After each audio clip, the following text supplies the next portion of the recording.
Collective, it's me again.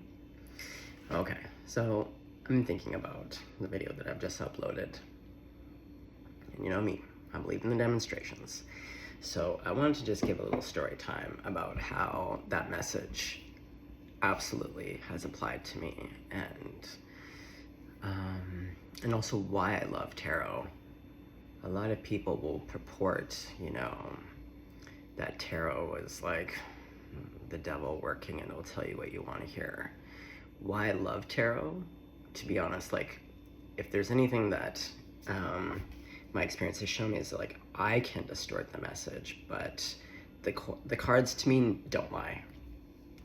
And I will give you an example of this and how me not wanting to hear things, I will show you just what I was talking about this morning, but in my own life, so that you know that, like, once again, this has applied to me. It will always apply to me. This is the work that I do every day.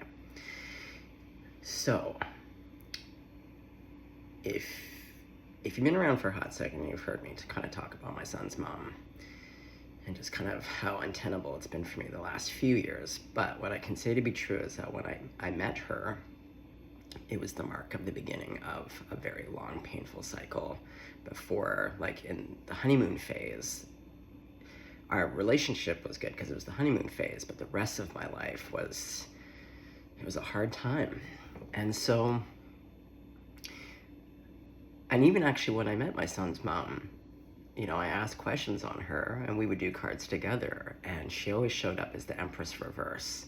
And this is where I mean, like, the cards were giving me the information and I interpreted at that time how I wanted to see it.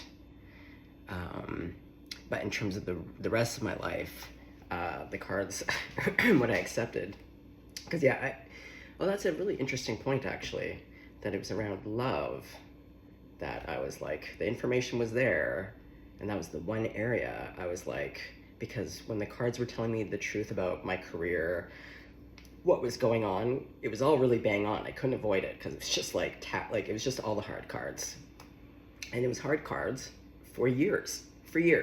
Every time I did a reading for myself. And so I use this example. So when I first met her, everything started to fall apart very quickly in my life.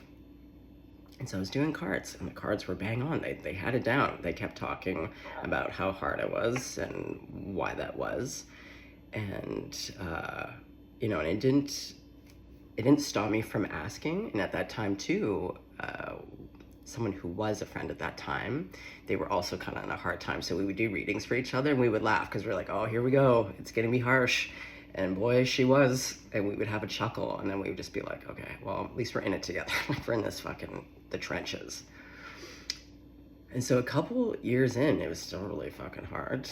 Good stuff too. Like, don't get me wrong, good stuff too, but hard stuff, really hard stuff. And we left Toronto. We had been living in Toronto at that time, and then we moved to Hamilton, which is just outside of Toronto, close by, about an hour away. And where we moved to, there just happened to actually be like an esoteric shop and psychic school, and they had readers out of there. And I thought, great, let me take it to someone I trust. They had a bunch of readers, and I picked this fellow, and I went and got a reading. And in the reading, he nailed what I thought was the past, like the past 2 years that, because, he was going through it, but for him, he was like, this is what's coming up. And I remember at the end of the reading, I was like, no. I was like, no. I was like, I really think you're picking up on the past. And he does what I do as a reader now. He was just like, listen, he was like, it's possible, but he's like, for one, I only work with this one deck. He's like, I've been working with this deck for 40 years. I've been doing this a long time. And he was like, this is what I'm seeing coming up for you. And I'm not lying when I say, like, it was a very emphatic, like, you just can't believe how bad it had already been. So to hear that it was only actually about to get even worse of that same flavor, I didn't want to accept. Sorry if that light, here, let me stand. So I give these examples because I too am human. And I mention all the time, like, fuck, I'm like really dialed in with spirit. And yet I'm fallible. My own ego, my own mind, and my own day-to-day stuff can come up for me. And as I've mentioned before, everything takes discipline.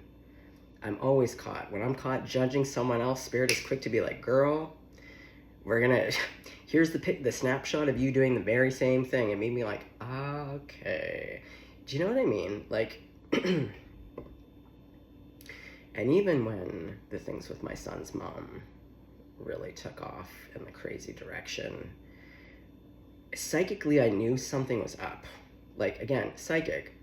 Spirit was showing me the things and I didn't want to see. But when it was really getting just about to get like next level cuckoo manuku, the cards kept warning me. They were the warning cards. And that's when the 7 of Swords, 5 of Swords, like all the basically like the really sketchy ones. And my love of that person at that time, all the information was there, as they were right from the beginning of our relationship. I saw it, I allowed it, and I just let it be. So, and even when it got crazier, my love of that person, I was like, it cannot be so. It cannot be so.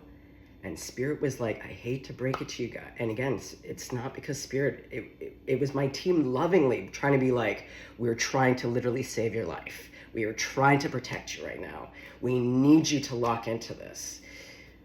So I just can't reiterate that, like,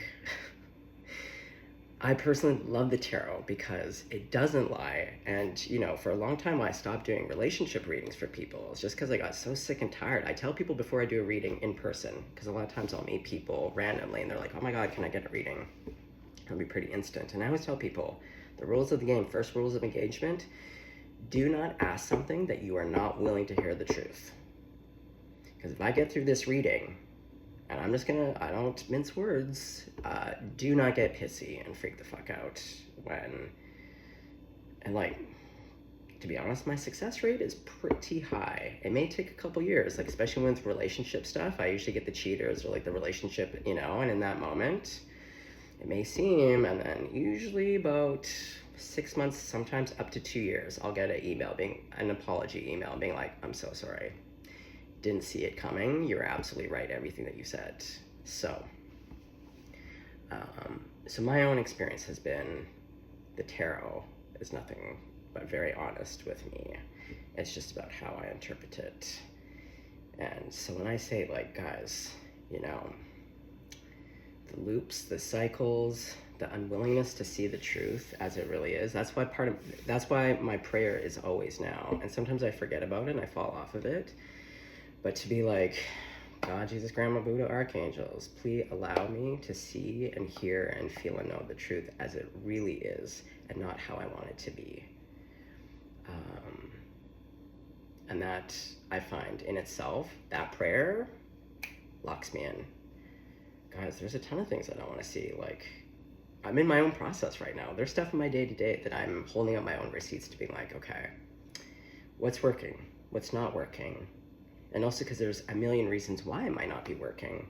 Sometimes things are not working because it's about divine timing. Some things may not be working because, as I said, rejection is protection. That thing that you've been vying for, that you think that person, place, or thing is like the one, like the, you know, and Spirit's like, they have the higher vantage point. They're like, no, you can't see what I see. I can see all. It's not this. You're saying your heart's desire is this, and then you're saying it's on this, and we're saying no. Okay, so let's pull some cards to see what other messages. I just wanted to add that.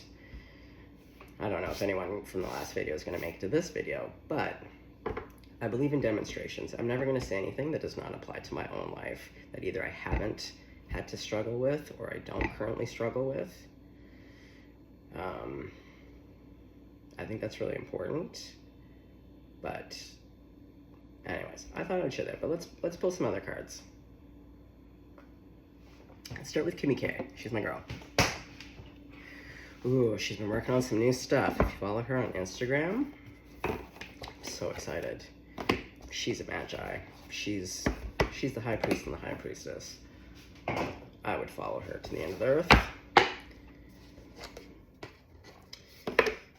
Okay. Okay. So collected. World.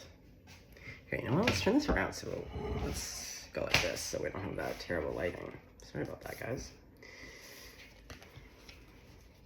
Okay. Spirit.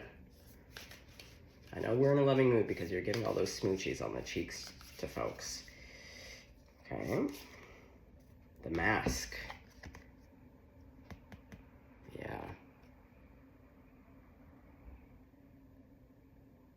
Yeah, what's behind the mask?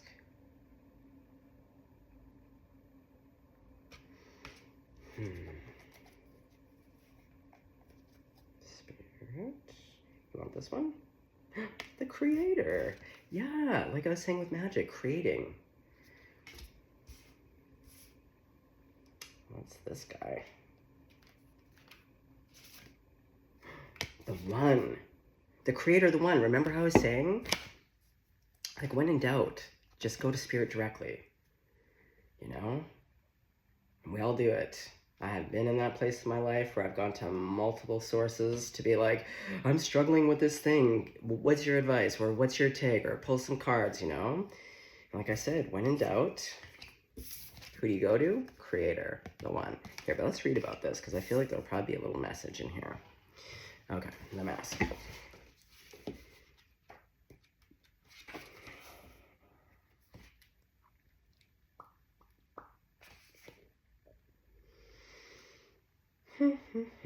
Okay, be strategic. Let's just go down the list. Maybe that's a thing. My eyes sometimes, my little ADH eyes, run all over the page. But let's just start from the top to bottom. Yeah, taking stock from top to bottom. Yeah, the eyes roaming all over the place. It's that dissipating of energy, giving our power away to people, places, and things to be like, what is the solution? But it's really like, only you and spirit. That's really, at the end of the day, the only thing that should be going on here.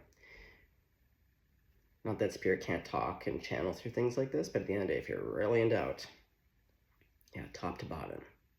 Okay. The mask. Because also you'll find it quicker.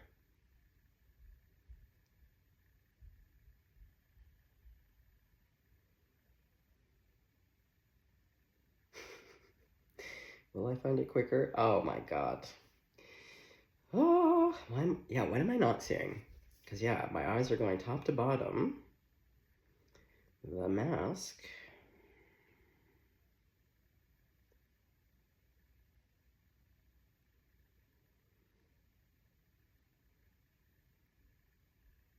There you are, 187.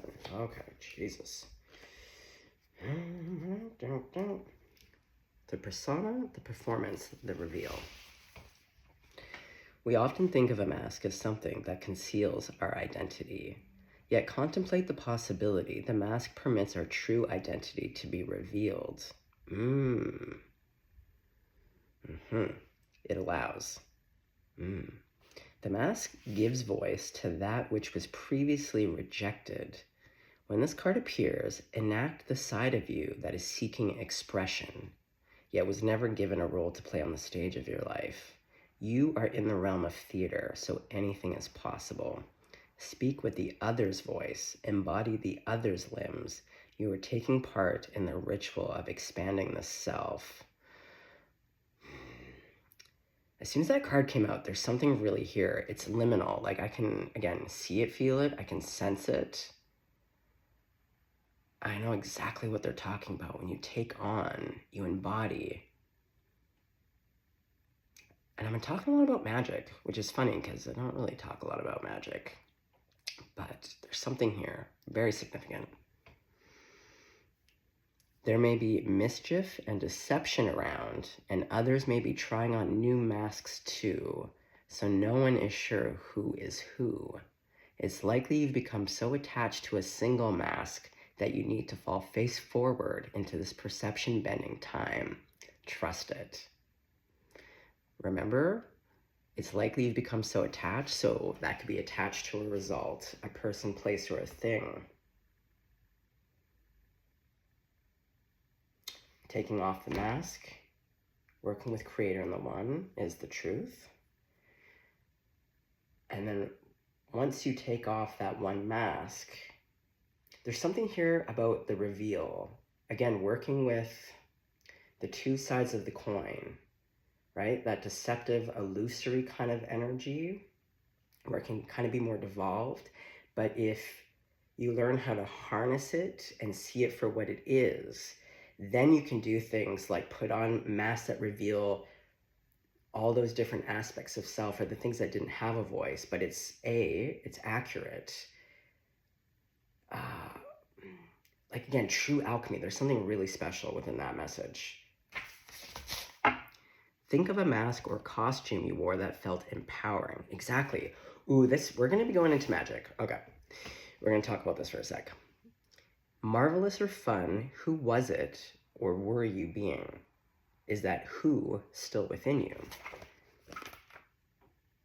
As the Zen koan suggests, meditate on your original face, the one you had before your mother and father were born. Love it.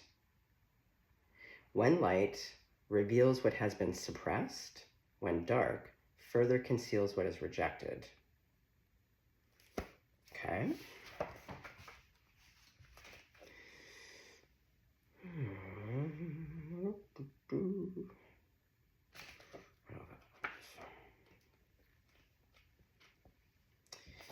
Sorry guys, I gotta sway. Movement for me actually helps. Yeah, like I literally wish I could just record readings as I drive, walk, or move around.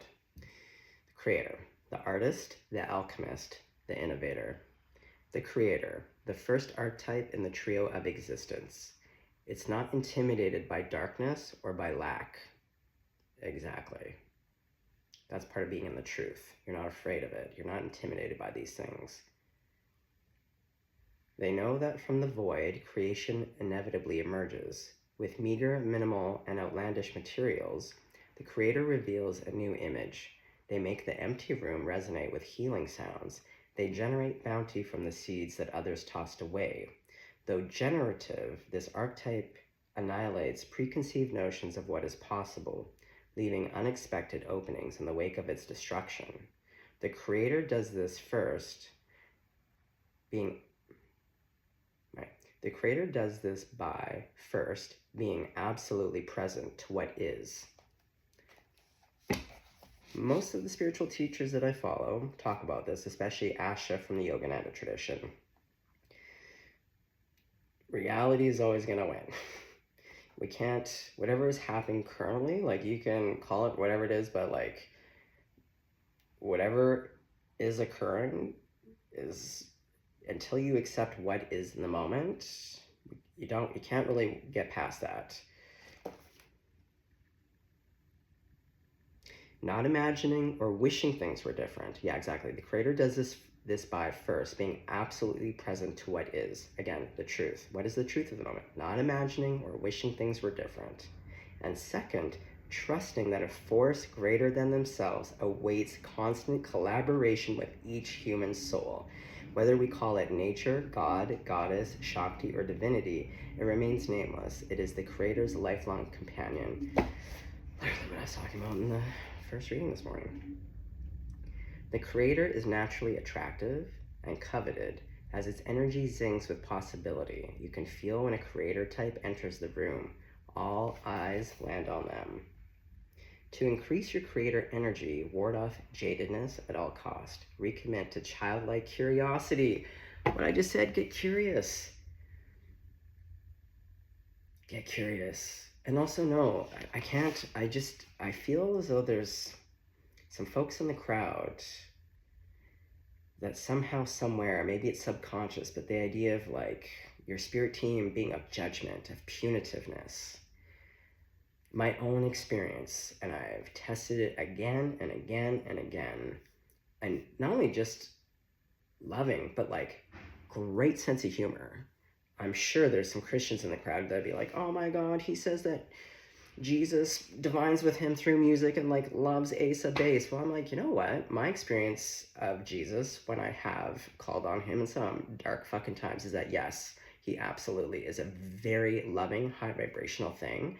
But if you play with your spirit team, they're going to match your energy. But if you want to be playful and co-creative and also have a sense of humor about it, they will meet you on that.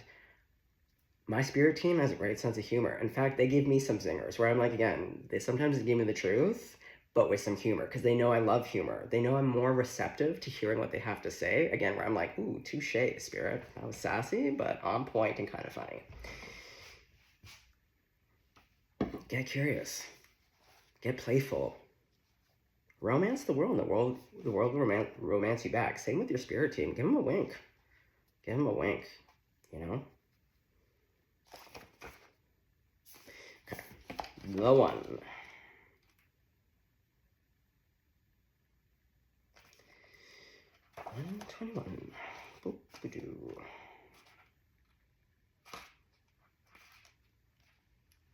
Non-duality, one love, unus mundus. Our ability to experience this archetype firsthand is limited. It comes in brief and potent moments that we are left to savor for a lifetime. The one is both the energy that unites all living beings and our capacity to sense this intimate union. This archetype eludes us most of our lives, appearing as a concept in a distant galaxy. Yet when we are in the midst of its power, a solemn reverence falls across all the land. We glimpse ourselves in the vastness of all consciousness and are neither small nor large within that field. We are neither important nor unimportant. All duality fades away and we are left with what is. The precious knowing that life is a gift and we are both the giver and the receiver of this fortune. Fucking beautiful. And see, to me, this unus mundus is kind of like we just talked about the Ouroboros, the snake eating its tail. And that to me is kind of more that kind of devolved to this, you know? Instead of chasing and devouring, or again, it's bottomless. This is the circle of life. We're all connected. It's all right here, right now. Both the depraved and the profound, you know? Or the profound and profane.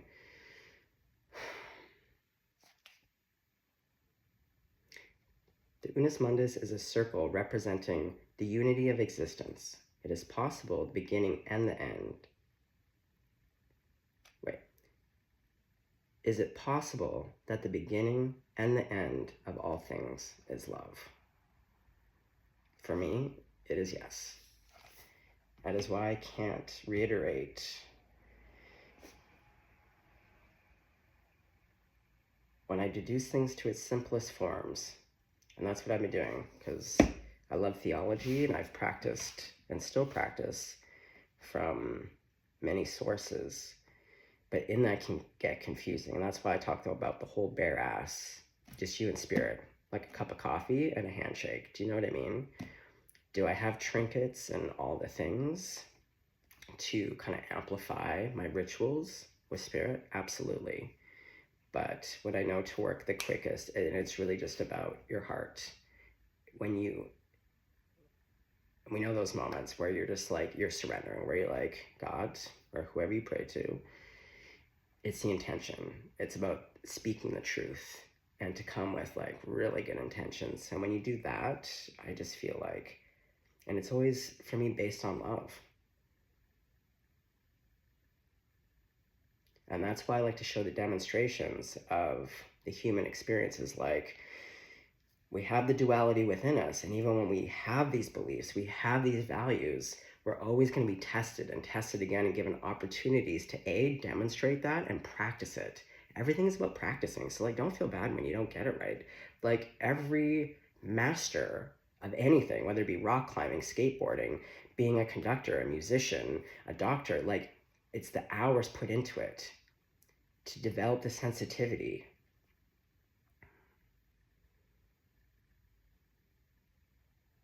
And even in the past 4 years, man, I have struggled with spirit, not gonna lie. Like, we took it. And this is why, though, too, I say, like, even if you get to places where you're like, fuck you, God, I don't even know if I believe in you, I don't know what I believe in, I always make sure in my own journey, because I've experienced both the light and the dark, Even when I'm fighting with God, I'm very clear, though, to let the darkness know it is not an invitation to step in, because the devil waits for those cracks. So I have fought both the dark and the light, and in those two, I just make sure, though, the one thing I know to be true, what I believe in, even sometimes when I don't believe in other things, I've always deduced it. I'm like, I believe in love, because I know it. I don't need to believe in it. I know it. So when I can't sometimes know what's going on in terms of spirit and whatever things, and I always make sure, like, yeah, when I've told God to fuck right off, I'm always quick to be like, in darkness, devil, whoever you are, you can fuck right off too. I'm figuring shit out, but like, you're all on a timeout. Get the fuck away from me. Let me figure this out. But you know who is invited to the table? It's always love. Always love. So let's talk about magic for a hot second. Magic, whether it be Wiccan, pagan, from, voodoo and hoodoo is not from, I can't claim that culture. It's not mine to claim. So it would be more from a Wiccan pagan. I like to study all those. So I've listened to people from the voodoo and hoodoo traditions, but growing up, I've never had an affinity for it. I grew up under indigenous teachings, and Buddhism was kind of next to follow. And I didn't really give it much stock. Again, the affinity wasn't there. I wasn't drawn to doing spells. That and doing spell work on, what most people do it for is like on others, had no appeal to me. And I didn't really believe in it, to be honest. Not that I didn't, but again, the affinity, but then when I heard people who were in covens and doing stuff, I was kind of like, but also didn't really I don't know, I just didn't believe per se. I don't know why. And that was in my early 20s until I worked with a young woman. She joined a group and got in with some bad people, and they were doing spell work on her, and she was losing her fucking mind. And I didn't believe. I didn't believe. But here's the thing: it's easy to not believe in something until you experience it. And we're not going to talk about that so much. But what I want to talk about, though, is that, like, a lot of readers on here are talking about, and I do believe it because, fuck, it shows up on my feed. There's practitioners who are teaching their practice of magic, whether that be from the Wiccan, more of a pagan, or of a voodoo hoodoo tradition. And what I find so interesting, again, going back to kind of what I call the dollar store. And when I say dollar store, it's just because, just like technology, we can use things for great things. Us as a species, we have so much potential. We have the resources to create magnificent worlds and conditions for ourselves. And yet, it's power-hungry people. And power-hungry people are just literally people who have not recognized that they are power. You come from power. You will return to power. And if the only thing that you can use magic for is to manipulate people, essentially, this whole, like, oh my God, and this is what we see in wars. Oh man, someone does a fucking hex or a curse or whatever, sour jar spell, you're putting people in freezers, and then it just goes back and forth. It's just this like fucking war of the magic spells and just like creating the worst conditions. And I'm like, you know what? If everyone just took the time to think about instead what they could be doing with magic, instead of binding someone to you in a love spell or like doing some real fucking, to me, creepy fucking things. I don't know why anyone on this God Green's earth would want to be with someone who doesn't want to be with you. So you have to use some fucking magic. And then it also gets dangerous. Here's the thing that people don't talk about, but if you want to research it a bit, there's always a consequence to manipulating and bending energies, people, places, and things. And this is where I'm like, again, people do not have the discipline. They go half cocked, half in with their ego. It can really backfire on you. But more, really, my point is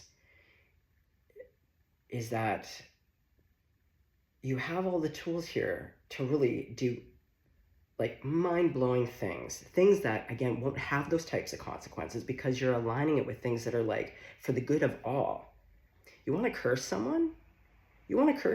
How about cursing them? Because really, to me, like, when people want to harm people and curse, it's going back to like the playground. Kid comes up to you, whacks you with the stick, you cry, you pick up that stick and you fucking whack him not once, but like 20 times. Because really, when people harm us, it's when we retaliate, it's because really what you want them to understand how badly they hurt you. But then it comes out in terms of punishment, that eye for an eye. And yes, those things can teach someone to be like real quick, oh, you just fucking punched me? I'm gonna punch you back and you're gonna see how it feels. But imagine if, sorry, I'm getting all sweaty now. Imagine if we took that energy and did spell work.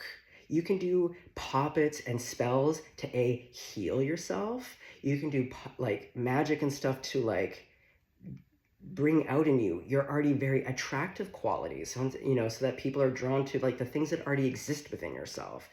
You know, you want to curse someone, why don't you curse them to have that old dead heart that, you know, sociopaths running around with, to have that heart, that dead heart ripped out, a brand new heart put in there so that they can feel and know love, and then look at the harm that they've caused so that they can heal themselves and then do a living amends. Do you know what I mean?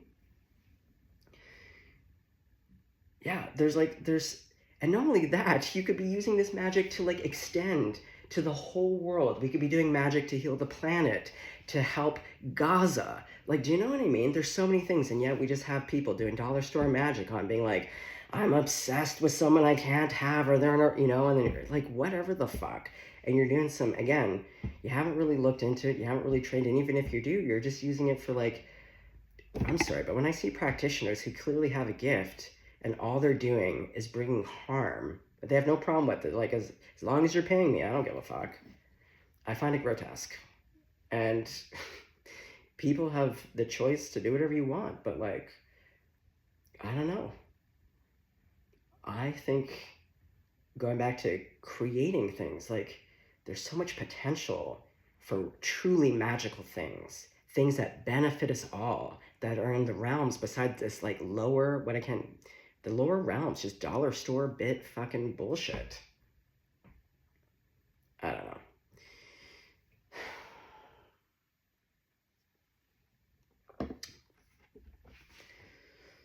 Spirit, anything else around this? Well, the theme here that Spirit has been really coming through with on the downloads, no matter what, if we were to deduce it, the word master. And again, going back to the two sides of the same coin.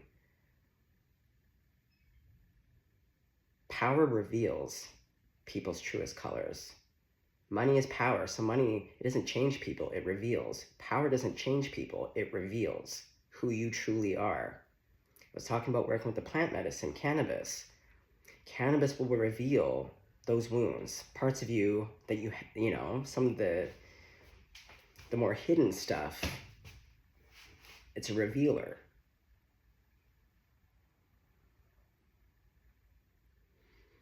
Same with ayahuasca, same with peyote, same with psilocybin. A lot of people get afraid, but that's because they're afraid of things get shown to you. You're either things that are real or things that aren't real, but either way, it's the fears around looking at what could be, what you think could be true about yourself, or what is true about yourself.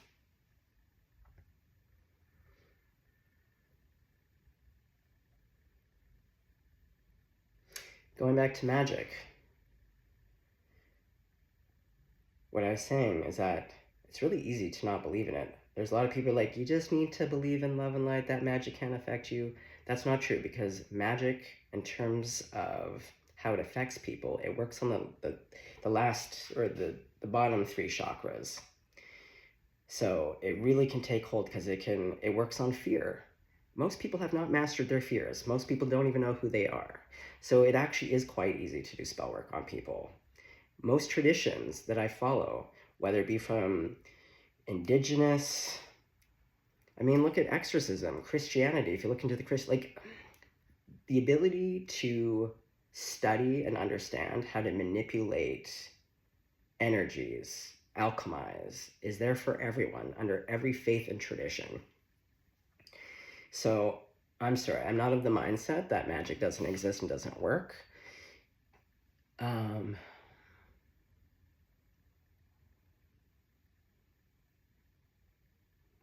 But deducing things to its simplest form, if you feel like you're having spell work done against you, oh, it is a terrible experience.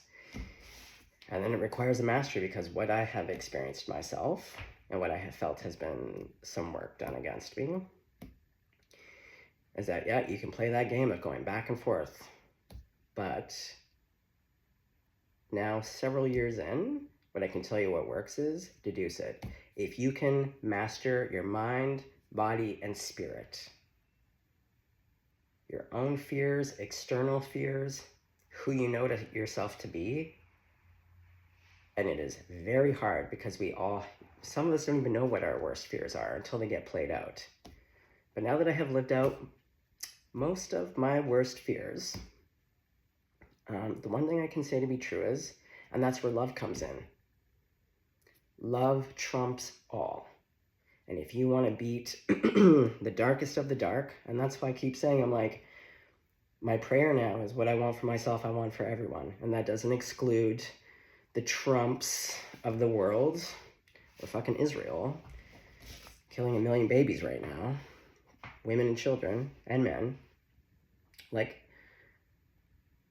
you can't exclude, because if really the whole point is to, like, are we just going to punish each other forever, or do we actually want healing? Do we actually want all of us? Because for me, it's about, I would rather see people healed and learn the lesson and still heal and have great outcomes than depravity, darkness, punishment, like, again, the Ouroboros. We can go round and round and round on this fucking loop. And that's why magic, it's like the potential for greatness and also tremendous harm and devolved, like the descended and the ascended masters. Can't have one without the other. They go together. But it's the mastery of self, I would say. And fears, it's just about looking at it. Because your worst fears are going to play out. My own experience in my own life, everything that I've feared, from the smallest of the smallest fears to the biggest. And if you can learn how to lean in instead of lean out, go towards as opposed to run away, you face it head on. And I have run from my fears, absolutely, for sure. Again, I'm not trying to pretend I'm a superhero. When I say I've lived out every fucking nightmarish fear, yeah, it's hard. It's the reason why it's called mastery, because it requires discipline. It requires great effort. It requires application and the willingness to see the truth as it really is and not how you want it to be, and to adapt to that. And if you can do that, you can have anything you want. And what's so funny though, and this is why you'll hear great sages and masters, has no one really made the connection of why when you spiritually ascend or reach a certain level that they're not chasing the external? It's because you realize what is important. I have lost everything so many times, but in the last 4 years, and when I've said it before in other readings, my own teaching from Spirit has been, we are going to give you all the conditions to show you what love is not. We are going to remove every person, place, or thing that you have held dear, that you have venerated. We're going to remove it. And in terms of the material, and it's really to be like, are you going to remember who you are, who you really are, when we remove all these things? Will you remember the truth of who you are? Will you remember the truth of what all of this is? And not only that, what was revealed to me a couple days ago that I didn't make the connection, the monetary, is realizing the shift for me that's been really the last 2 months, this peace, making peace with self, getting right with self, getting right with the world, having the peace within myself. It has not been based off of monetary. I have fuck all to my name currently, So any inner peace and joy has come from just this. It's the real deal. It's not based off of relationship. And as I've mentioned, I'm living two worlds simultaneously. I'm living out some of my worst nightmares right now, and what all of my teachings that I believed in, but it had not been applied yet, is that they exist at the same time, and you have to make a decision. And when you live in both worlds, that is that wholeness. That is the one. That's when you come into wholeness. That my joy cannot be taken away from me based off of conditions. It's always here. It's just a matter of whether I want to access that. And those conditions can be really hard. I've mentioned it before. I've been suicidal more times in my life. I have suffered. I've really suffered. I've not been able at times to access those things. And I'm telling you, I believe in the demonstrations. Everything that I have now is not externally based. I've got nothing to my name other than say a few things. But who I am as a person, I wouldn't change anything. You know, losing all these relationships, living out my worst nightmare with my son's mom and within my own family. I remember saying to my first girlfriend, I'm still, well, we're on a bit of a hiatus, but I've known her since I was 16, and I was talking to her about my situation with my son's mom, because she has experience with narcissistic personality disorder and what that abuse looks like within her own family. And I remember saying to her, and she knows me because I'm feisty, but I said, like, man, had Spirit show me what was actually going to be playing out. I had no idea. I had no idea when I dissolved the relationship with my mom. I thought it was like a beautiful breakup, a hippy-dippy breakup where we were, you know, how did Gwyneth Paltrow put it? Uncoupling, you know? Had I known, I remember saying, I was like, had I known this is what was coming for me, I would have just sucked it up and stayed. I wouldn't have left her. No, that's not the truth, because I know myself. I would have maybe stayed a whisper longer, but I can't. I am a truth. I live in the realm of truth. And today I don't feel that way. It's still a nightmare. But I don't regret losing everything, because what I see is that it was sea foam. It was an illusion. And who I was becoming in that illusion was not my highest and greatest self. So that's why I say, even if I die in a ditch today with no money to my name, whatever, it doesn't matter, because I know who I am. I know what I've accomplished, and I'm very proud of that. And it's not based off externals. It's not based off of a number in my account. It's not based off of the car that I drive or don't drive. It's not based off of name brand on my fucking shirt.